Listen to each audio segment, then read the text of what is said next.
In the far northern reaches of planet Earth lies an alien sea of ice. Its waves frozen in time, in darkness, in uncompromising cold. It's winter on the Arctic Ocean.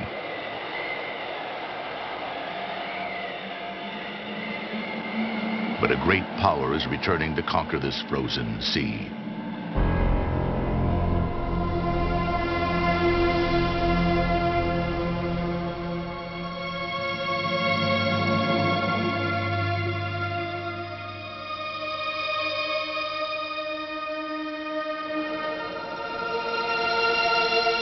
The sun's rays touch the ice, and like a living thing, it responds.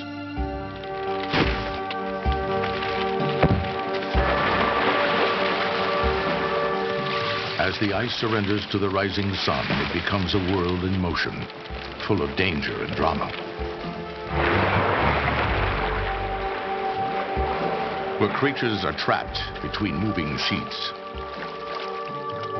stranded on the frozen waters, caught in the struggle to live in one of the harshest places on Earth.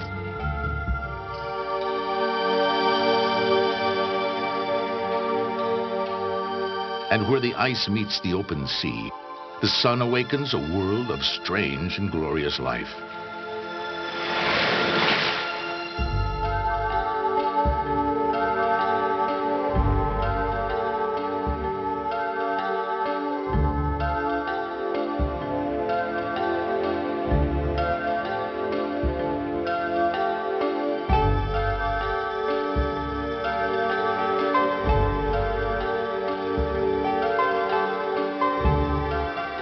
This is the Arctic under the sun, a short, brilliant season of survival, a miracle and a resurrection, at the edge of the ice.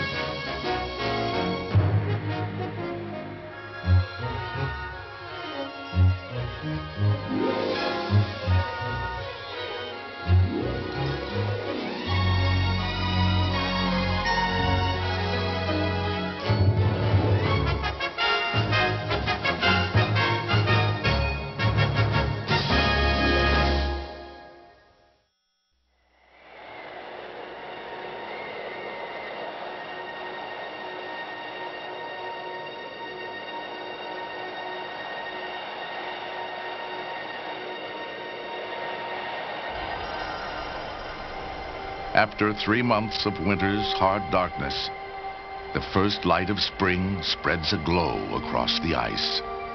It's dawn in the Arctic, in the season of eternal sun.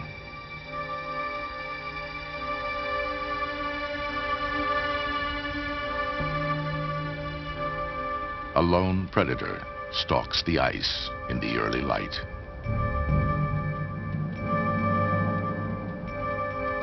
A polar bear is on the prowl, indifferent to the killing cold. Even in temperatures of 50 below, he doesn't hibernate. The bear is the supreme master of winter on the ice.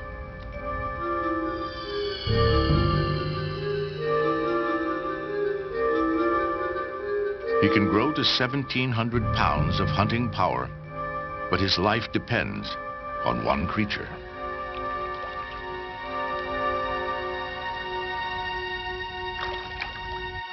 The ringed seal takes a quick breath and returns to his world below the ice.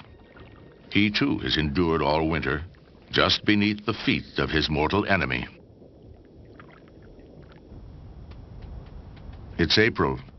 A female is also on the ice, bringing her cubs out hunting for the first time.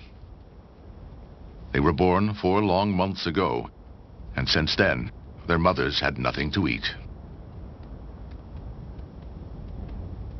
Her sense of smell is so keen that she can detect her prey through several feet of snow and half a mile away. She seeks out ridges where drifting snow covers the breathing hole of a ringed seal.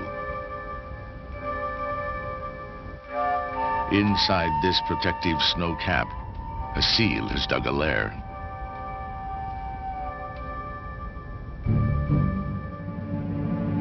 She catches his scent.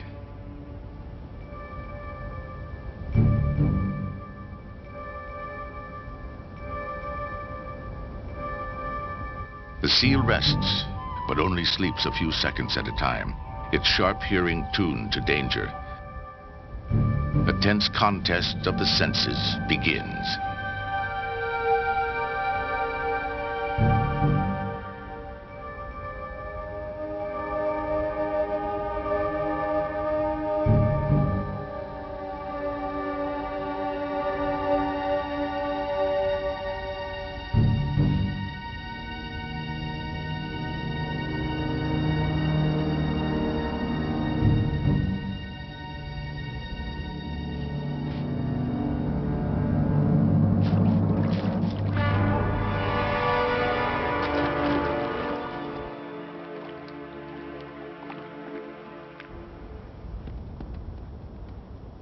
Even the top predator on the ice misses 19 times out of 20.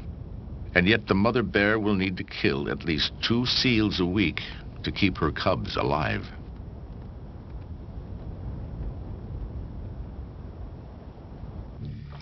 The seal is safe for the moment, but each new trip to the surface to breathe could end in another ambush. It's an oversized game of cat and mouse.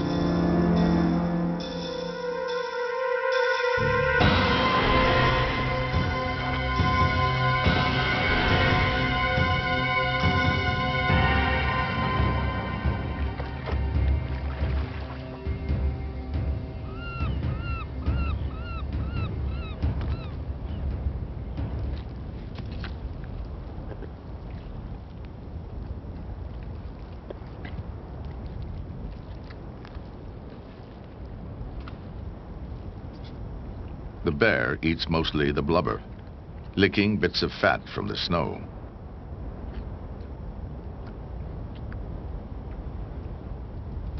A stealthy white shadow has been following the bear.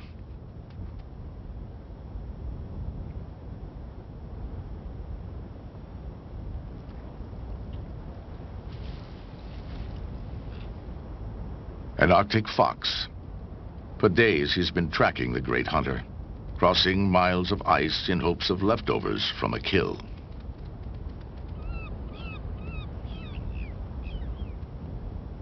When hunting is good, the bear leaves a feast behind.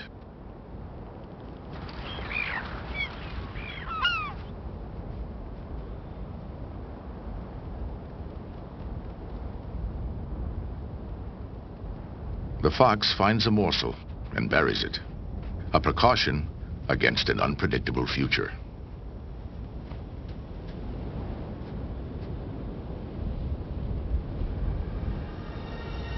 The sun now skims the horizon and will not set again for 4 months.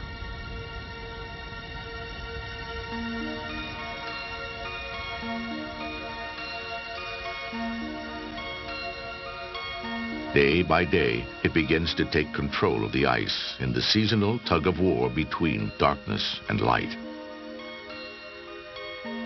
But for nearly half the year, the far north is angled away from the sun and sleeps in the dark shadow of winter.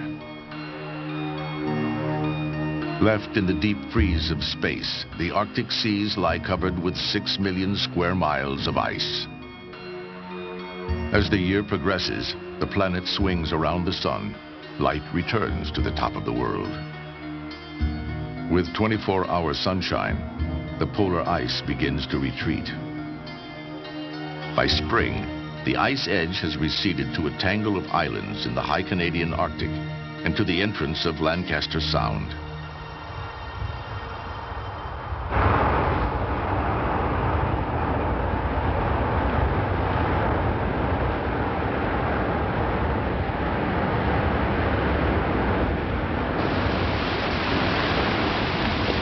An icebreaker cuts the first breach of the year through 6 feet of solid ice. It brings goods to and from villages and mining outposts 500 miles north of the Arctic Circle. For the ship, the ice is an obstacle. For some, It is home. The Inuit have carved life from this place for 4,000 years. The ice is their world, and spring promises a rich season of hunting ahead.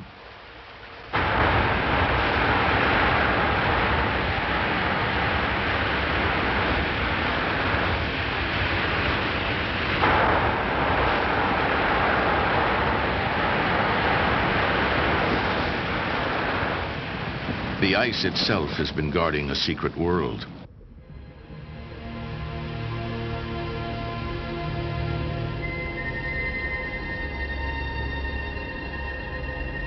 But now the crystal fortress begins to crack, its walls pierced by light.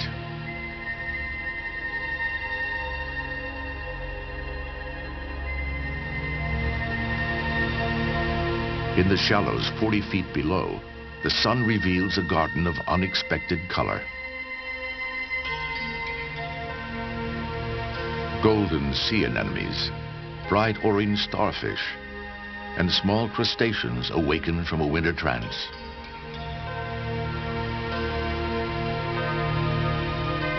Overhead, the skylight of ice glows green with life. A vast pasture of algae now blooms on its surface, spreading across the sea for hundreds of miles.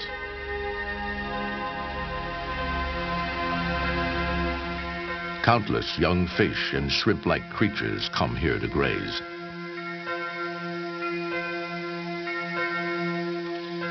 These, in turn, become food for staggering numbers of Arctic cod. Protected by the shield of ice, some 500,000 tons of cod flourish in Lancaster Sound.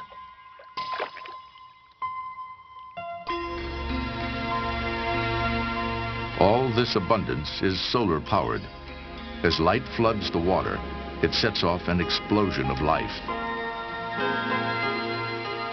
Great stores of food can now be reached where the ice meets open water. It's May, and animals begin to gather for this annual feast of spring. Thick-billed murres fly in from the North Atlantic to plunder the cold waters for cod.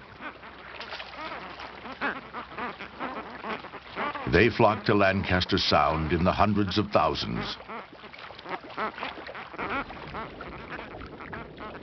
Murres are uncertain aviators. Their true medium is water.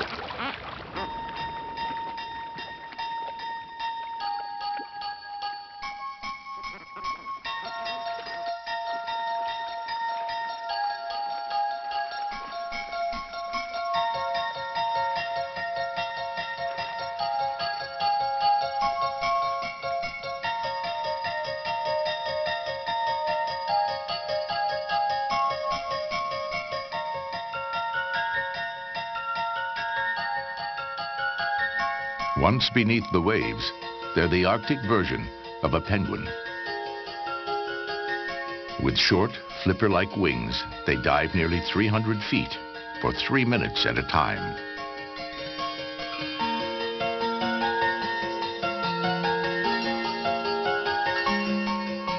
On the way back up, air trapped in their feathers expands. They rocket to the surface in a jet trail of bubbles.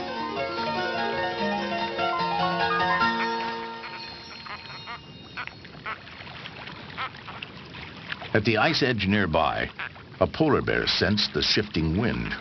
As though navigating by satellite, he continues to hunt across the same range, even as the ice turns into ocean.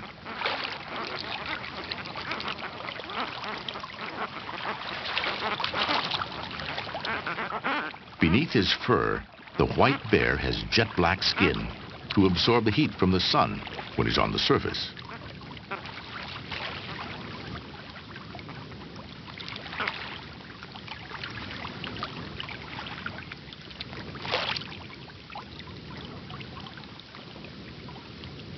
In the near-freezing water, 4 inches of blubber keep him warm and afloat.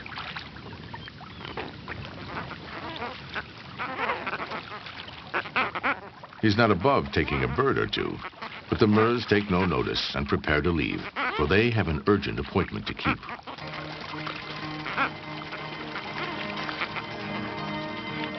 Timing is everything here, and the schedule is set by the sun.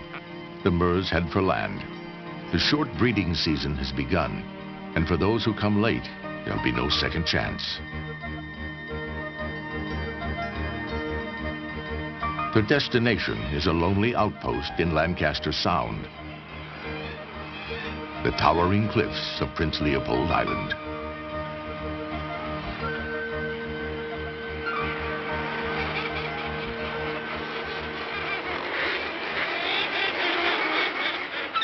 Half a million seabirds crowd onto these rocky ledges, 1,000 feet above the sea. The Murs alone number almost 200,000. Vicious fighting breaks out as the Murs battle for the safest nest sites.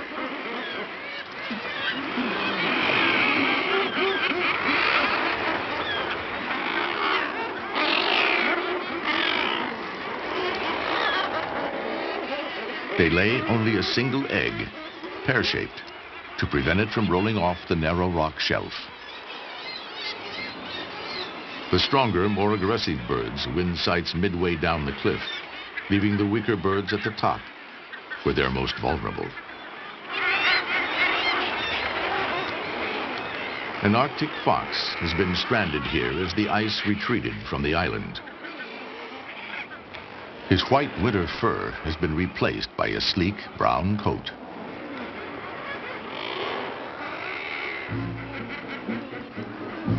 A castaway for the summer, he hunts alone on an island of birds.